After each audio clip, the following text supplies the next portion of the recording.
Penegakan disiplin protokol kesehatan dilakukan di Kota Palembang, Sumatera Selatan pada Kamis 17 September 2020. Puluhan masyarakat terjaring razia tidak menggunakan masker melalui operasi justisi serta dilakukan sidang di wilayah hukum Kota Palembang. Hal ini dilakukan dalam rangka penerapan Peraturan Wali Kota Nomor 23 Tahun 2020 dan Instruksi Presiden Nomor 6 Tahun 2020 tentang peningkatan disiplin penegakan hukum dalam pencegahan pengendalian COVID-19.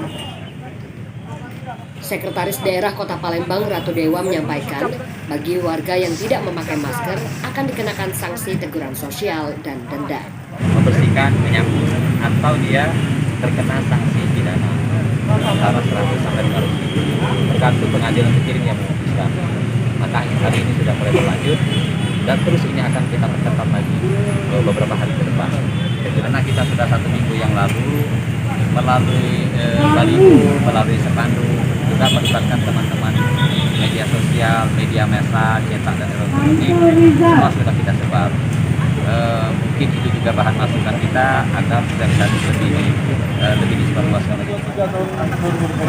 Ada di situ dan atau ya pilihannya dia kalau mau bayar denda silakan denda, kalau tidak mau dia kerja sosial, nanti disuruh pilih oleh hakim. Kamu mau kerja sosial atau bayar denda? Katanya Pak bayar denda kecil 100.000 paling besar 500. Sementara itu, Deo selaku warga menegaskan bahwa penerapan yang dilakukan menurutnya kurang efektif.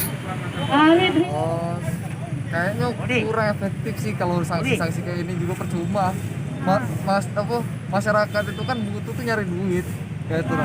Jadi menurut aku sanksi kayak ini kurang efektif. Lebih tepatnya tuh masyarakat tuh dikasih himbauan yang lebih rutin lagi kayak itu. Bukan sekedar sanksi kayak ini. Kayak ini sekali 2 kali jerah, sekali lagi ulang lagi. Gitu. Dari Kota Palembang, Tianti News TV mewartakan.